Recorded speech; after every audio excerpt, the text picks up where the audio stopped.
Thank you, Sandrine.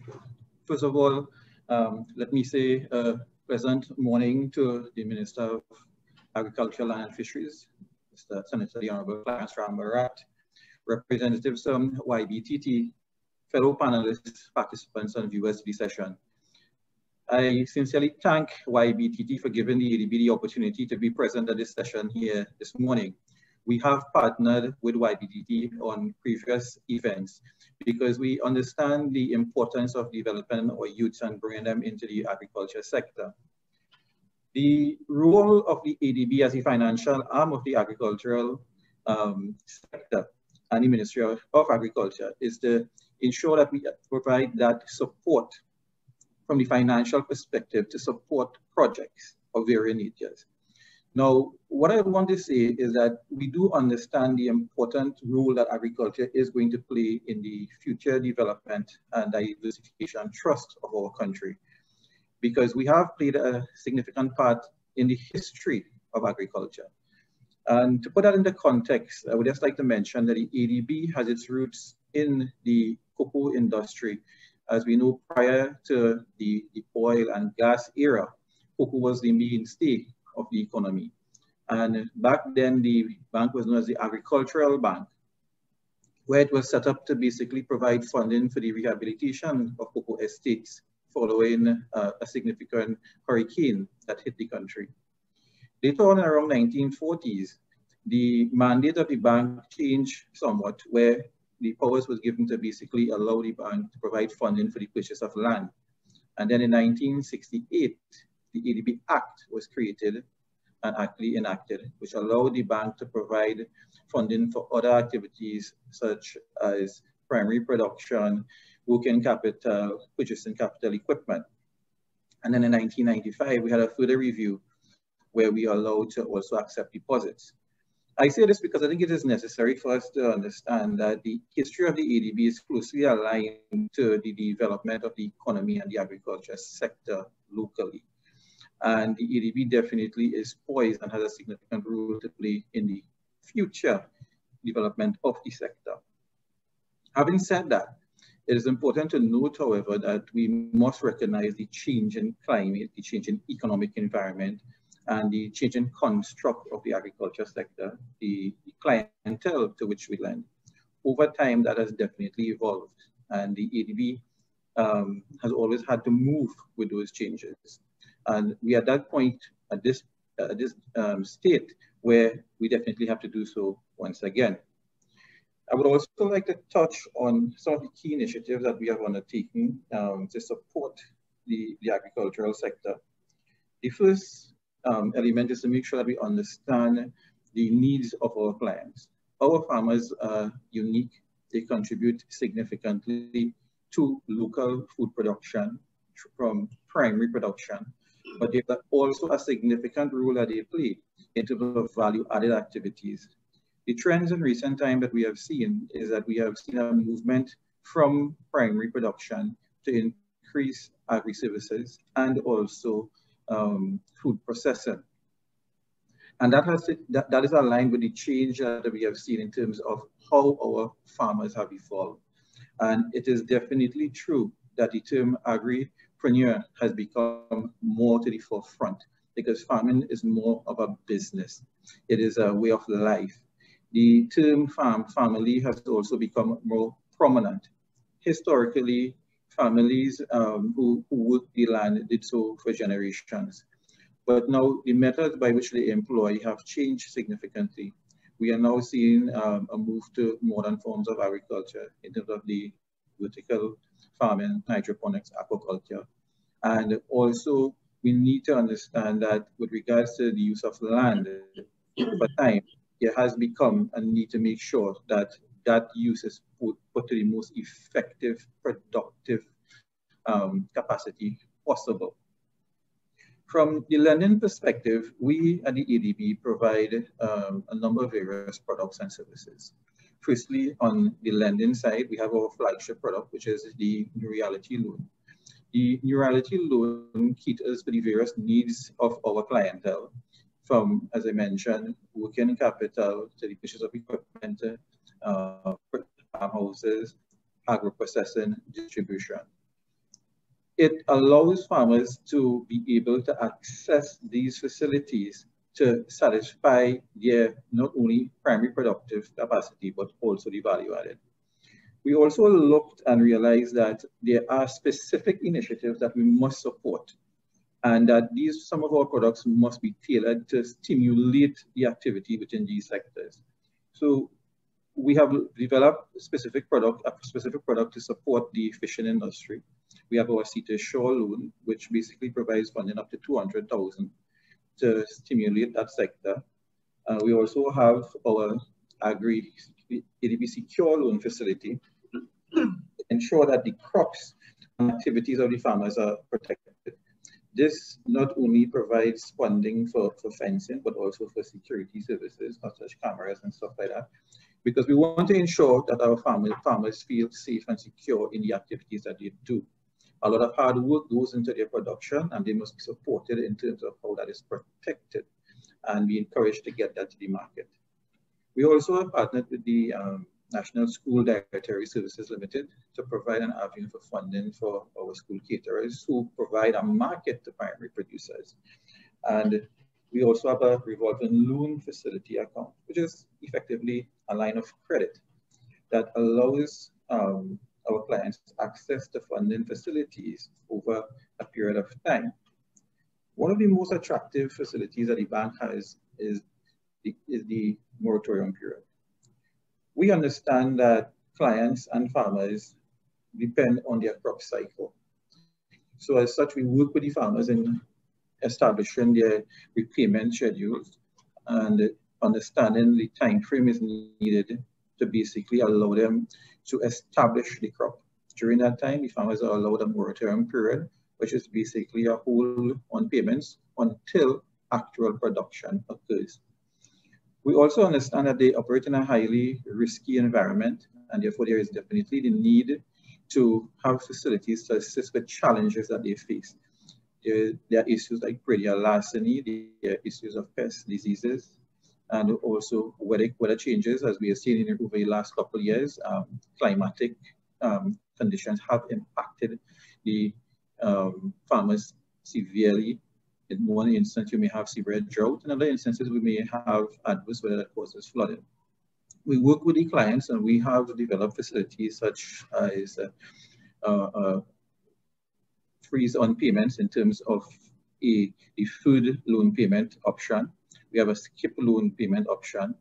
We also have the opportunity to reschedule your loan facility or to refinance your loan facility if you need additional funding.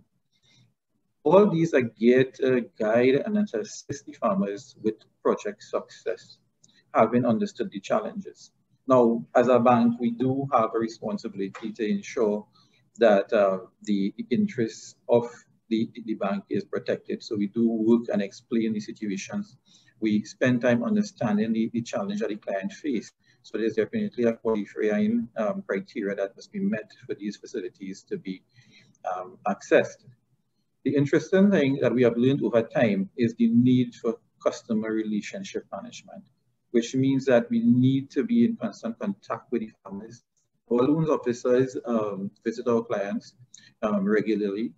We do our funding basically on a phased basis where disbursements are based on progress of the projects. At the various stages, we do a visit to ensure that the project is progressing as anticipated. If at that point in time there are challenges and we could seek assistance from the Ministry of Agriculture or any other technical advice that could be obtained, we do so.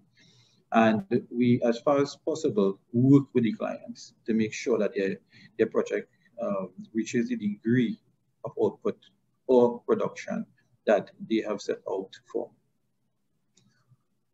When we come to youths, I would like to say that in recent times, we have seen that there has been an increase in the number of youths coming to the bank with regards to application for loans.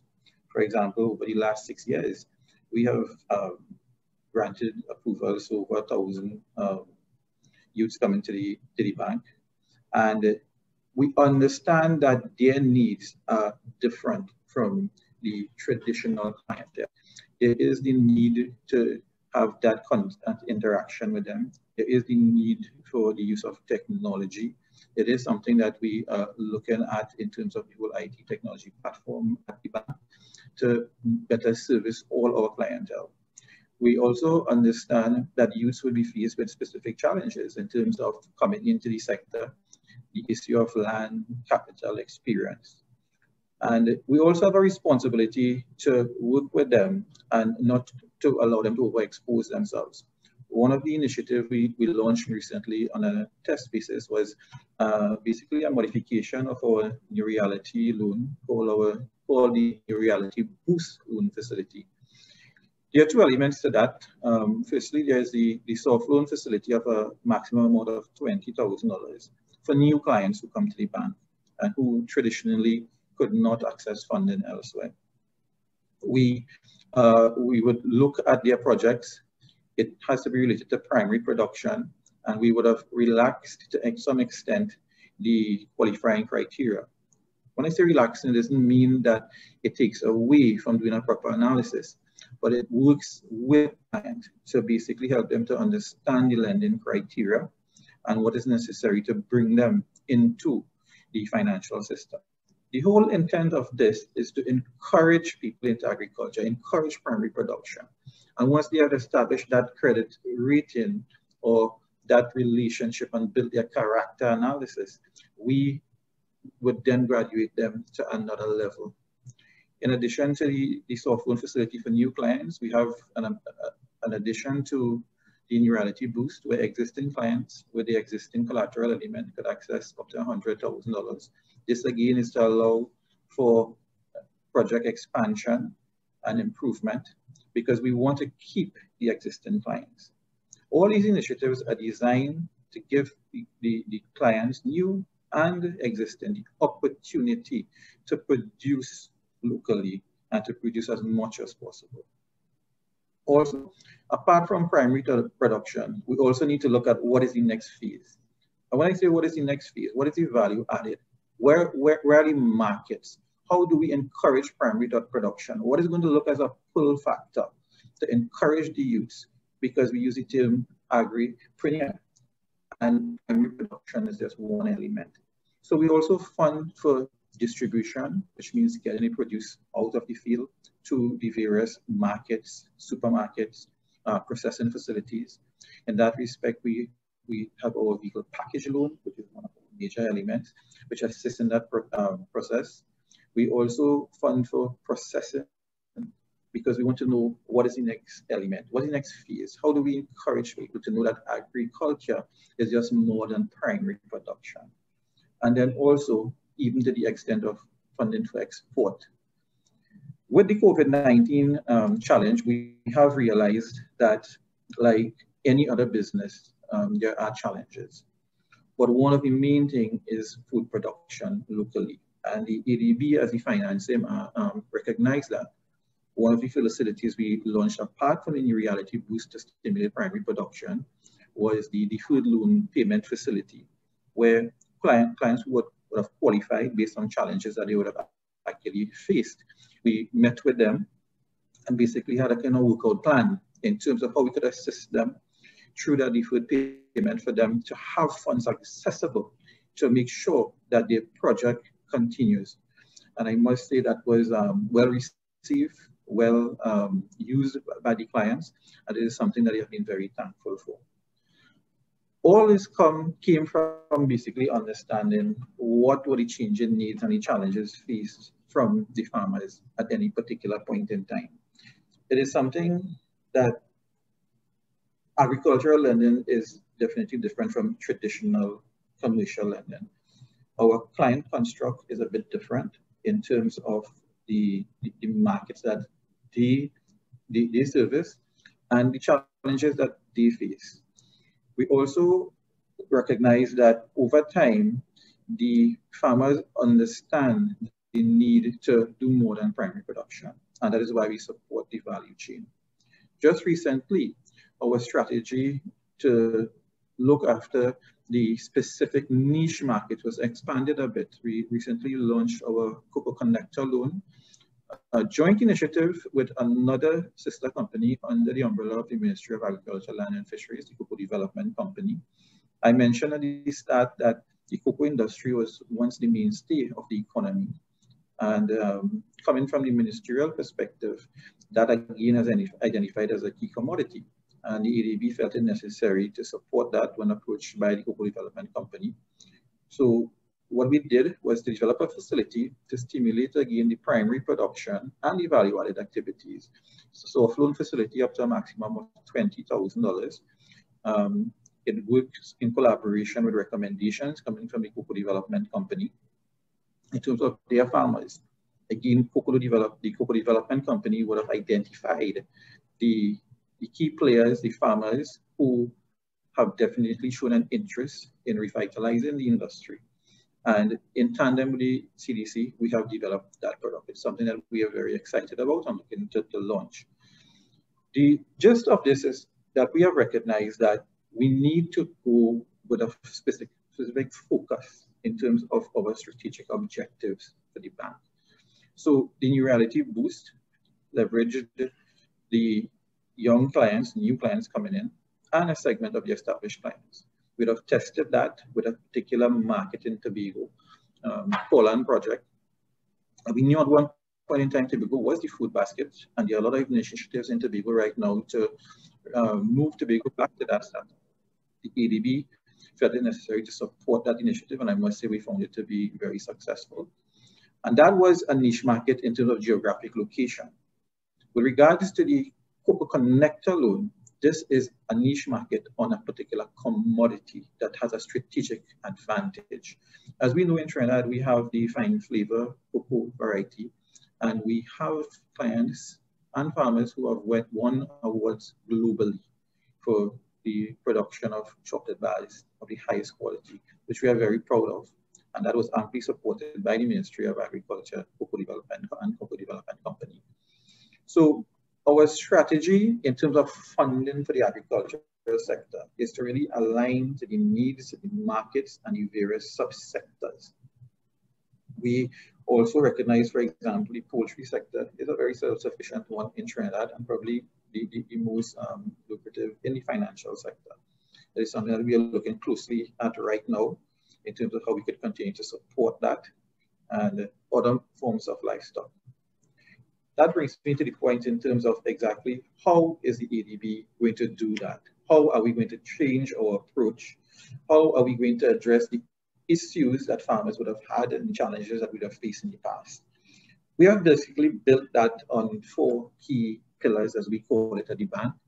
Firstly, we're looking at our whole issue of client and stakeholder relationship management. We understand, as I mentioned earlier, the need to understand and the need to interact with the clients.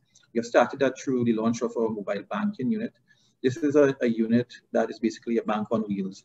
It visits the rural areas, visits the various markets, and touches with the clients. We can actually take a loan application on that facility right on the spot. That has proven to be effective, and we continue to try to use that as much as possible, even on weekends. And we have also accept invitation for various groups that would want to have the bank present to ensure that the people in the various geographic locations understand the offering of the ADB. We have also started before COVID the work around to the various municipal markets. We intend to continue that as soon as possible and even get into the farmers market. The whole idea is to change the way we interact with the clients. Now, the clients is one aspect, but also when we talk about stakeholders, we're looking at all our business partners. The strategic alliance with the Cocoa Development Company is one example. We have also partnered with the THA with regard to the Poland project in Tobago. We work closely with the Ministry of Agriculture, Land and Fisheries and also NAMDEVCO. We intend to strengthen those relationships. But in order to do that internally, there's a need for organizational realignment, meaning that as the clientele changes, the needs changes, and the challenges in the economy changes, the bank has to adopt.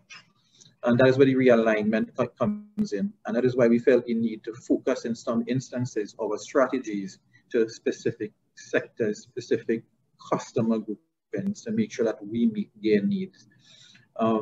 it's an evolving process. It is not something that is constant. It is something that is evolving over time, and that will continue. And the bank is prepared to take that. And then also we're striving to get to operational excellence. And what do we mean by that is you need to review our processes, the way we do business, the use of the technology. That is evident. With COVID now, the way of business has changed. We need to find a way that we communicate with the clients, the way we even do the loan interviews. They need to maintain the social distancing, and we mean to make sure that the time frame by which we could disperse the loans is basically improved on and as effective as possible.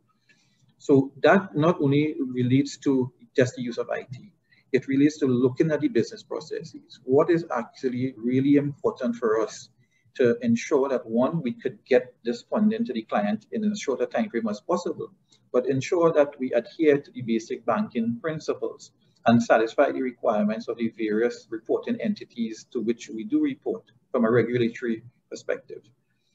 All this leads us into our fourth pillar of looking at the image of the bank in terms of trying to always improve it, in terms of making sure that our clients think that the ADB understands their needs, is responsive to their needs, and first and foremost, understands the products and services that we do offer to them.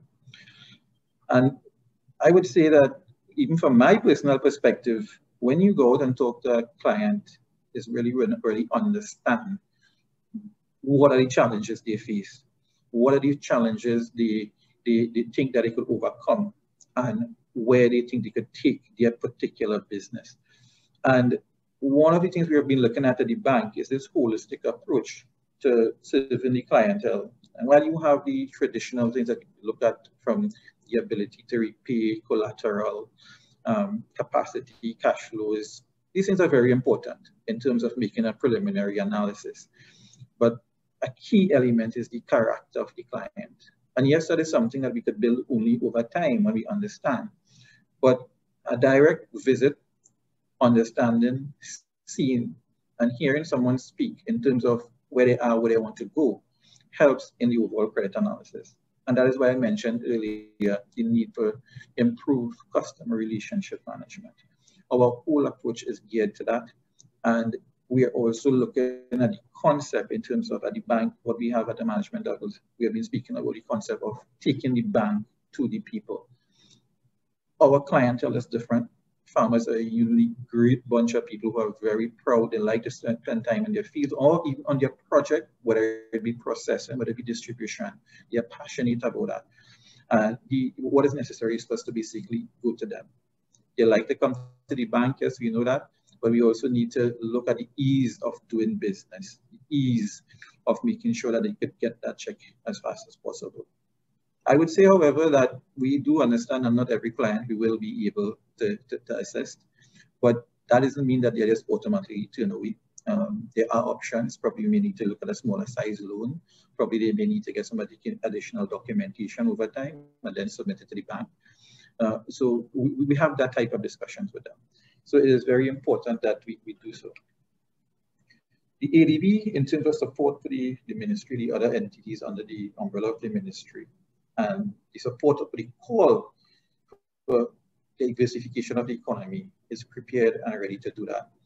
We have been positioning ourselves to ensure that we could adapt to the changing needs. We understand the future of agriculture is going to change a bit.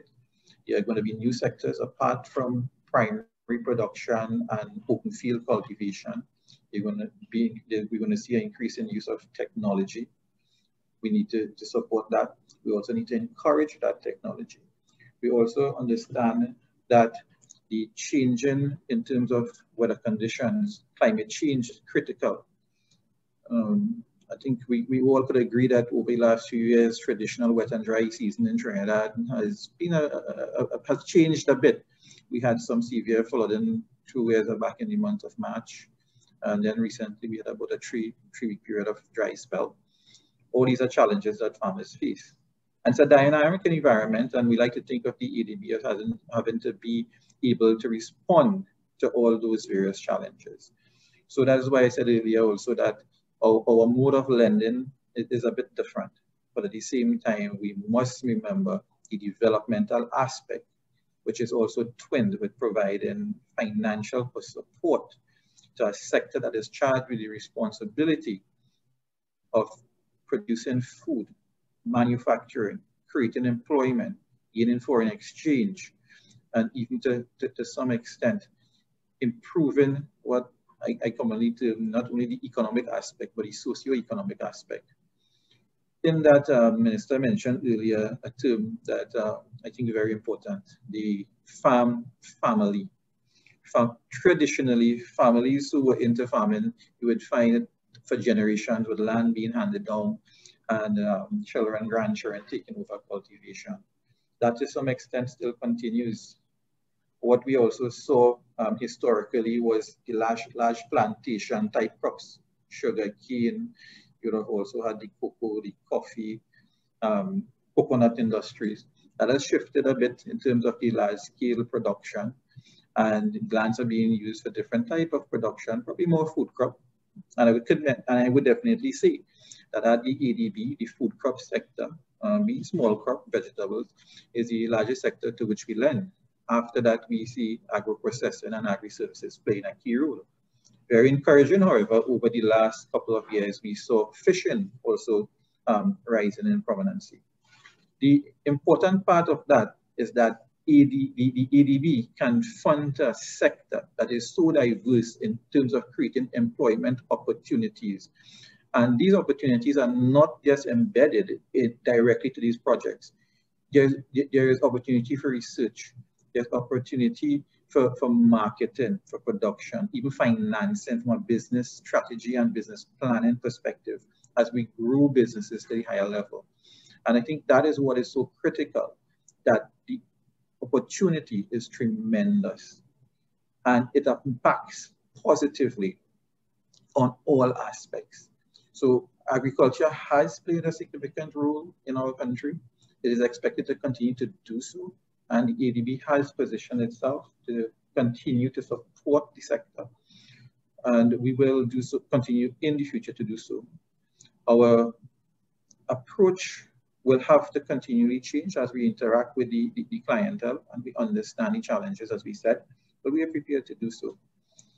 And with that, and in closing, I would like to say that our suite of products not only spans with regards to loans, but we also have deposit accounts that are linked to facilitating the loan payments, and also fixed deposit accounts that clients use as security element for their loan. So they're also able to obtain an element of interest on that.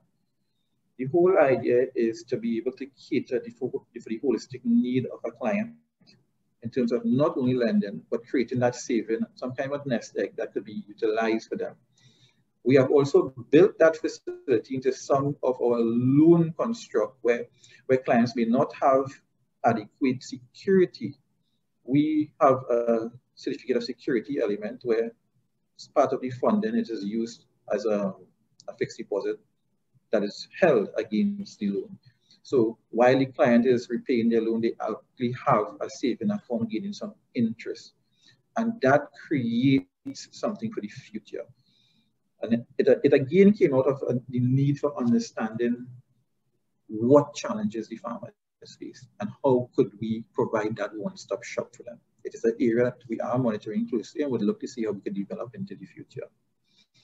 So with that, I would like to thank you, YBTT, for the opportunity for the ADB to be present here this morning. We definitely support this GEW Initiative 2020 and continue to do so in the future as we have done in the past, and pledge our support not only for the development of the agriculture sector, but for our country in terms of diversification from agriculture, within agriculture, to ensure that we continue to grow stronger together. So thank you, Sandrine.